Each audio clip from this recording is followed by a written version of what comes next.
Gracias por la invitación y bueno, la reflexión hoy estaría centrada en este tema tan, podríamos decir, actual, que es un marco teórico o un paradigma, como se dice hoy en día, denominado transhumanismo. Pero es bueno entender cuál es el origen de este modelo teórico y en qué consiste fundamentalmente, cuál es su diferencia, digamos así, con lo que ha sido en el siglo XX el conocido humanismo. ¿Mm? Un segundito, Dulce, te vamos a hacer una pequeña presentación para aquellos que no te conocen. Tenemos el honor de hoy contar con la doctora Dulce Santiago, doctora en filosofía, licenciada en filosofía, profesora, ¿m? Titular de la UCA, ¿no es cierto?, entre otras universidades, Dulce. Sí, Y, también de la UNSTA, que es la Universidad de Santo Tomás de Aquino. y profesora de la Diplomatura en Cultura Argentina, ¿verdad? Así es. Bueno, bueno, muchísimas gracias, Dulce. Decías entonces. Que esto nos permite comprender cómo el mundo actual considera lo humano desde una perspectiva diferente a la que lo hacía el siglo XX. Es decir, podríamos decir que estamos ubicados en el siglo XXI, en este contexto transhumanista, y entender qué es lo que significa y lo que pretende como modelo lograr este transhumanismo. Por eso es importante remitirnos al término humanismo, que aparecen en el siglo XX los humanismos, buscando una idea del hombre, que como decía Max Scheler por comienzos del siglo XX, era necesario encontrar una idea unitaria que integrara todo lo que habían aportado las ciencias, tanto naturales como las ciencias también sociales o humanas, sobre lo que significa ser hombre. Por ejemplo, fíjense la diferencia que aporta una teoría como el evolucionismo, sosteniendo que el hombre proviene del mono, algo que nunca en la historia había sido considerado. O el aporte que puede tener, por ejemplo, ese fondo endotímico que Freud llamó el inconsciente, que también de alguna manera está como de alguna manera anticipado en el pensamiento griego, pero que la ciencia logra establecerlo como una noción nueva en torno al hombre. Por eso el siglo XX tiene como tema fundamental a lo humano.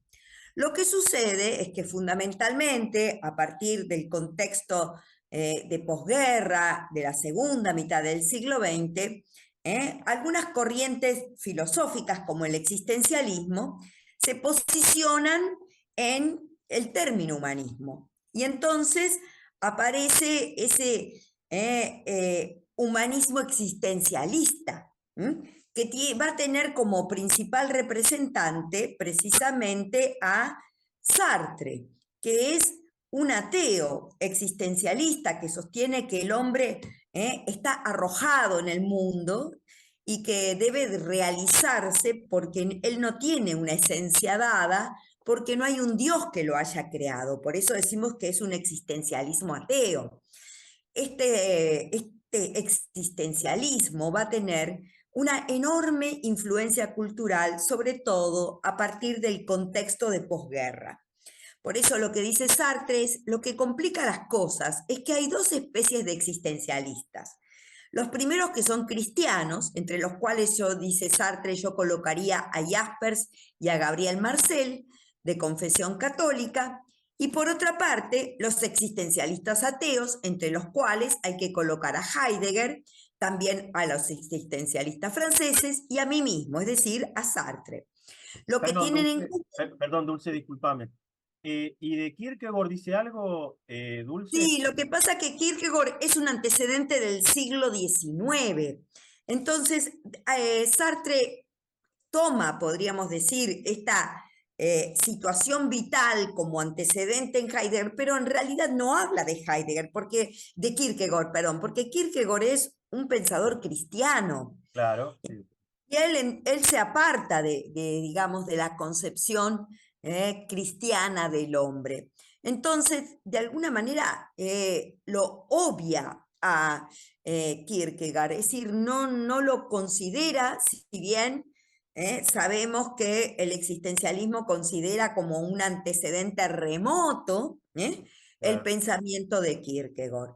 Pero como el existencialismo, que es un humanismo según Sartre, se posiciona dentro de una metafísica atea, es decir, donde no hay creación porque no hay un Dios que cree al hombre.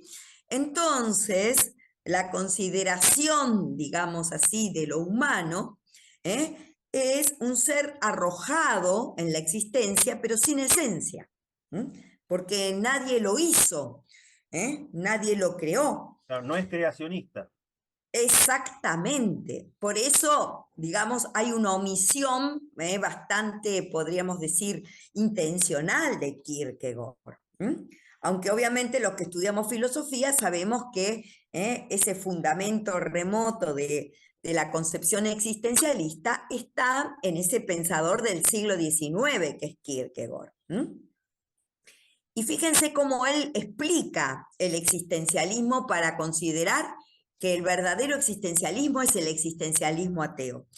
Es muy importante Sartre porque va a tener mucha influencia cultural y porque va a tener una idea de lo humano que va a tomar el transhumanismo. Por eso lo estamos tratando de explicar o de hacer, digamos así, explícito para que quede claro que de alguna manera tiene el transhumanismo un fundamento en el siglo XX o en la filosofía del siglo XX, fundamentalmente en esta filosofía.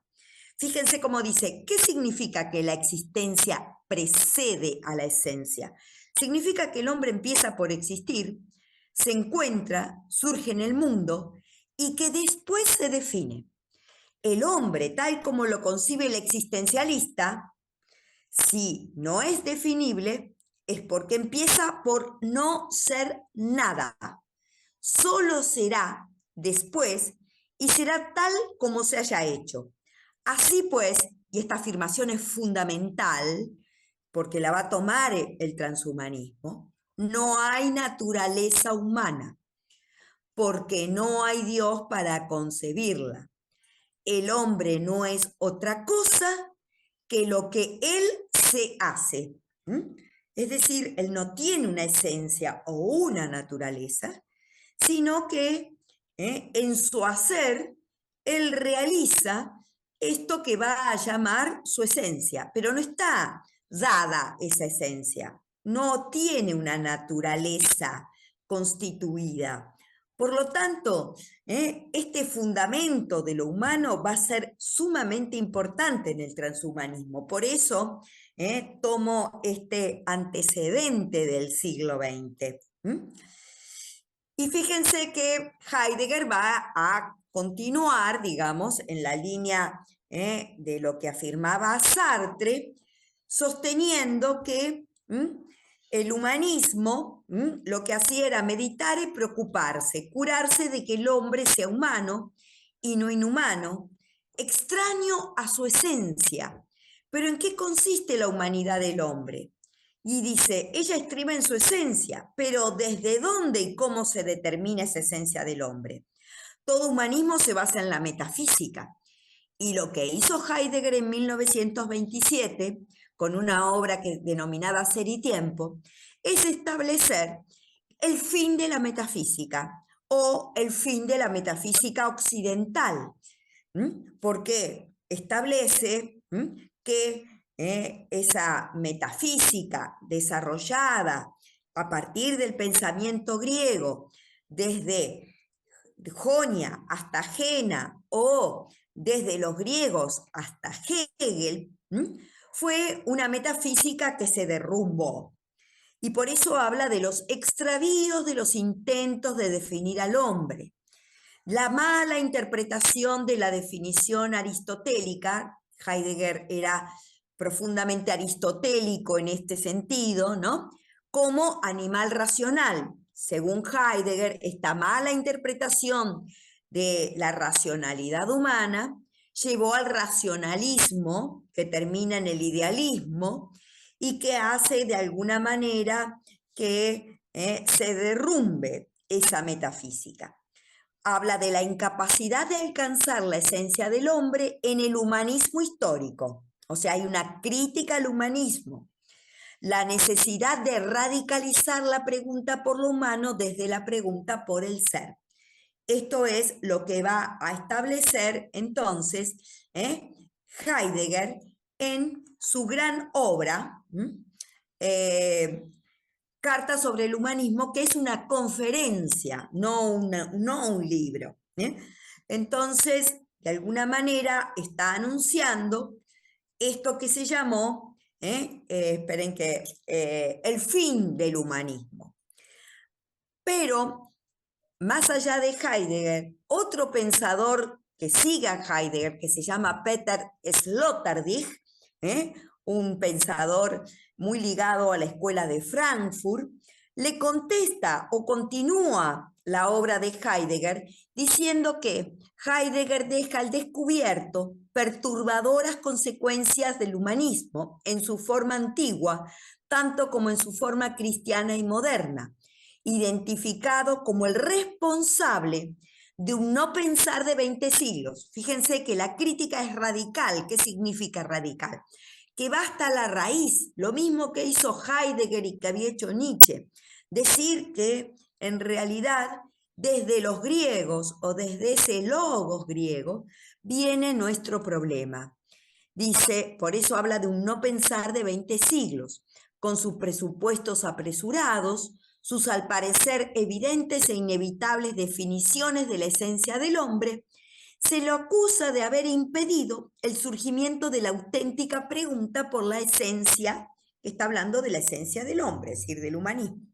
La era del humanismo moderno, como modelo escolar, ¿por qué? Porque el humanismo era algo que consistía fundamentalmente en la educación a través de la virtud, fíjense, modelo escolar y educativo, ya ha pasado, dice, porque se ha vuelto insostenible la ilusión de que masivas estructuras políticas y económicas pueden ser ya organizadas siguiendo el modelo amigable de la sociedad literaria. Recordemos que el humanismo era, en su vertiente original, digamos el humanismo renacentista, una corriente literaria. ¿Qué puede aún domesticar al hombre? Por eso su obra se llama Normas para el Parque Humano.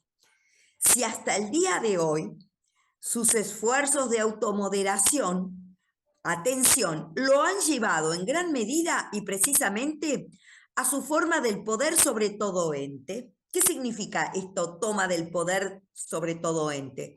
Que el hombre se ha vuelto un ser que quiere dominar la naturaleza. ¿Y cómo va a ejercer ese dominio? Fundamentalmente a través de la técnica. Recordemos que este pensamiento europeo tiene, podríamos decir, como matriz cultural, la era atómica, las guerras, las consecuencias nefastas de las guerras y Dulce, las consecuencias, sí. Te quería hacer esta pregunta. ¿Es ético que el hombre vaya en contra de la naturaleza? Ese es el problema, porque el tema es que este hombre que propone esto es ese hombre del hemisferio norte, fundamentalmente europeo, que ha transitado esta situación de destrucción total. Y esta destrucción total, que fueron las guerras y que fundamentalmente adquiere esta forma de destrucción total en la bomba atómica, tiene fundamentalmente como matriz esta posición humana sobre la naturaleza, que es de dominio, de poder, y que lleva a la destrucción. Por eso es bueno entender el contexto en el que se posicionan estos pensadores para criticar el fracaso, entre comillas, del humanismo como modelo de formación, de, llamémoslo como dice Sloterdijk, domesticación o de humanización. Dulce, para los que tienen este modelo, Sí, la iglesia como tal es un obstáculo entonces. y el humanismo cristiano, de entre comillas, o sea, dentro de lo que es ¿no?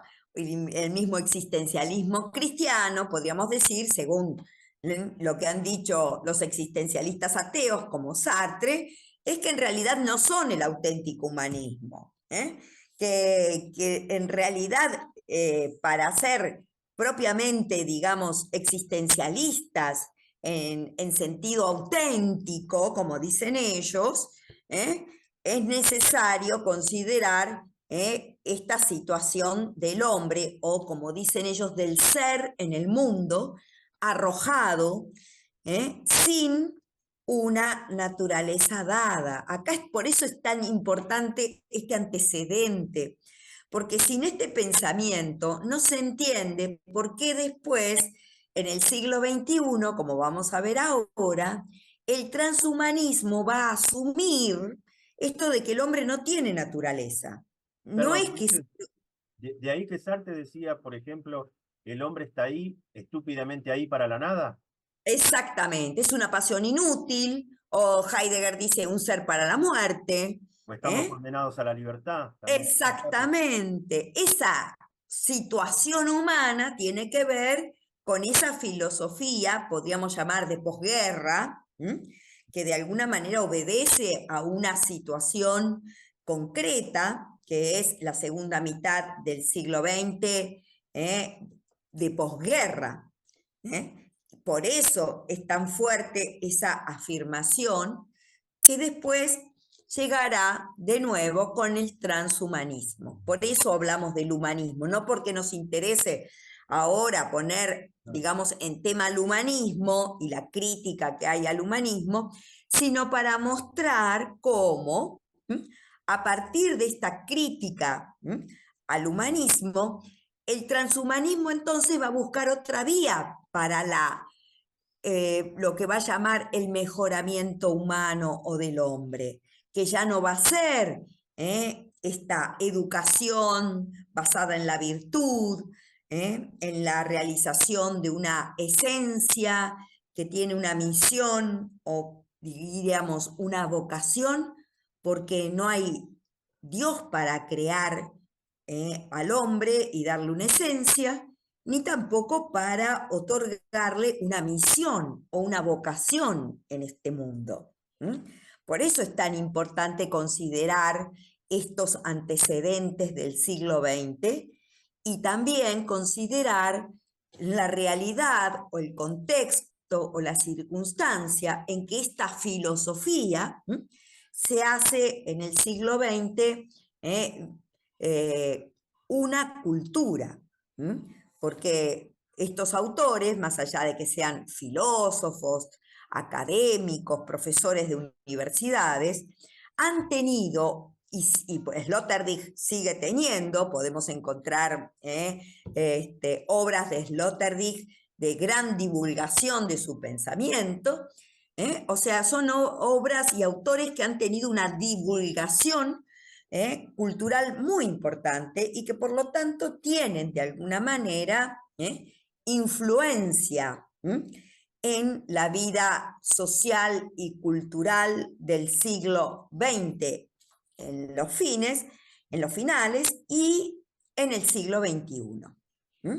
Lo que pasa es que cuando llega el siglo XXI, ahora vamos a ver que sí aparece el transhumanismo, que fíjense, es una palabra, podríamos decir, elaborada precisamente a partir del humanismo, ya la misma palabra remite al humanismo, pero dice trans, algunos lo llaman post, porque este hombre del siglo XXI pretende ser un transhumano o un poshumano. ¿Y qué es este modelo? Este modelo es la búsqueda del mejoramiento del hombre, pero a través de la tecnología y no de la educación. Es la búsqueda de la transformación del hombre mediante la integración del hombre con la máquina, como es el cyborg, o mediante la transformación de nuestros genes en la línea germinal, es decir, eso que llamamos la manipulación genética o la biotecnología, hasta poder generar una especie distinta que va a ser poshumana. Y vamos a ver qué modos de ser o caracteres tiene este transhumanismo.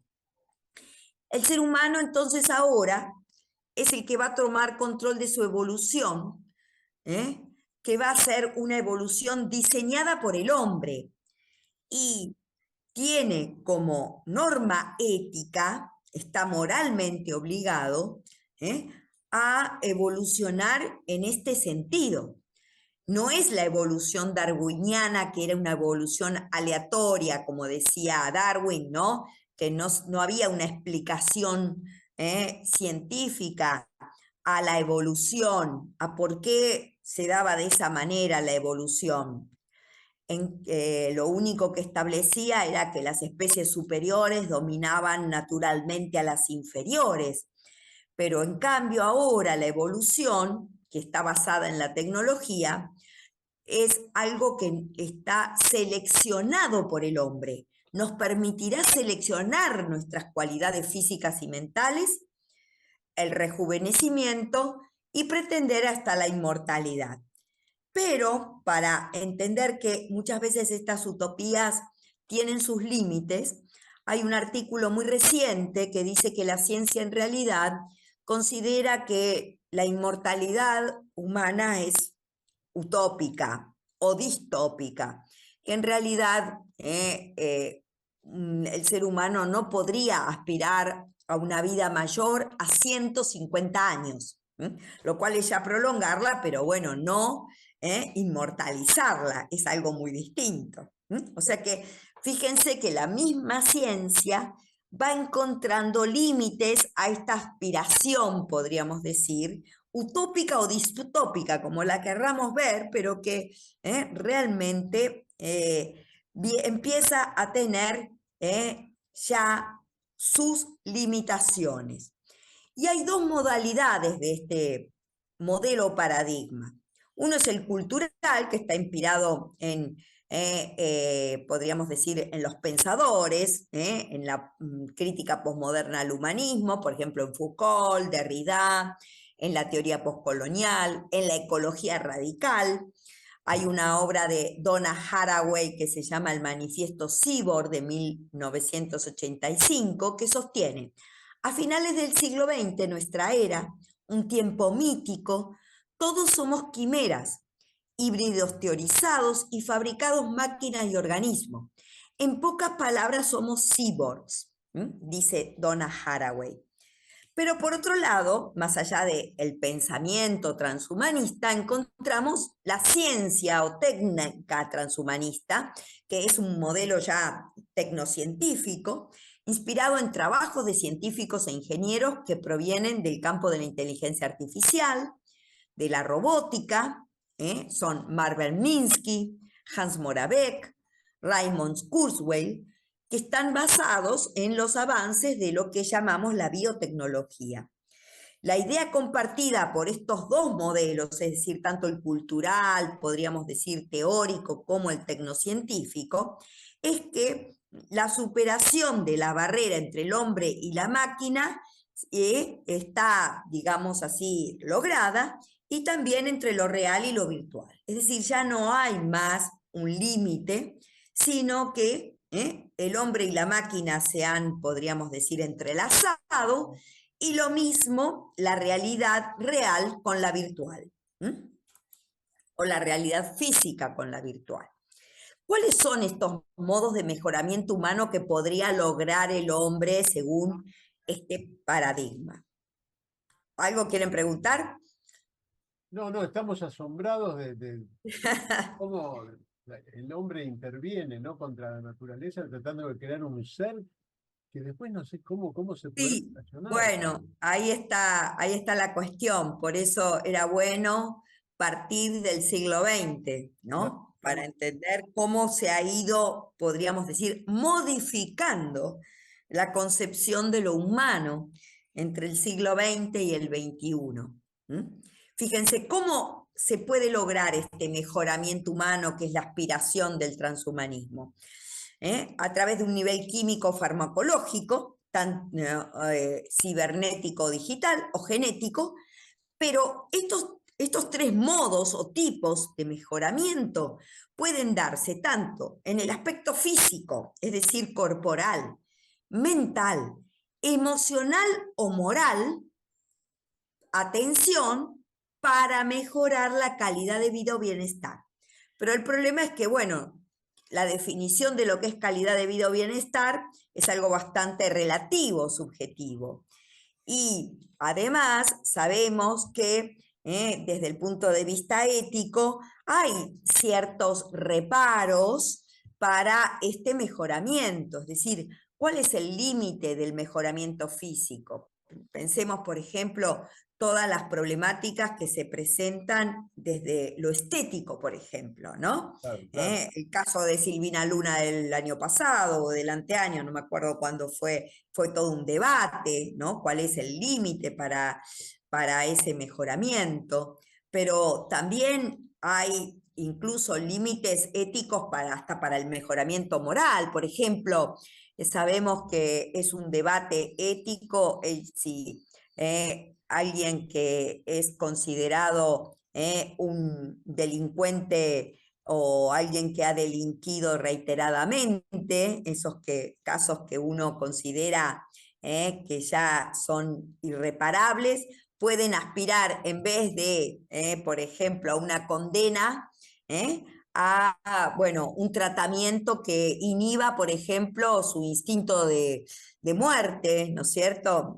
Como el caso de asesinos seriales, por ejemplo, o violadores seriales.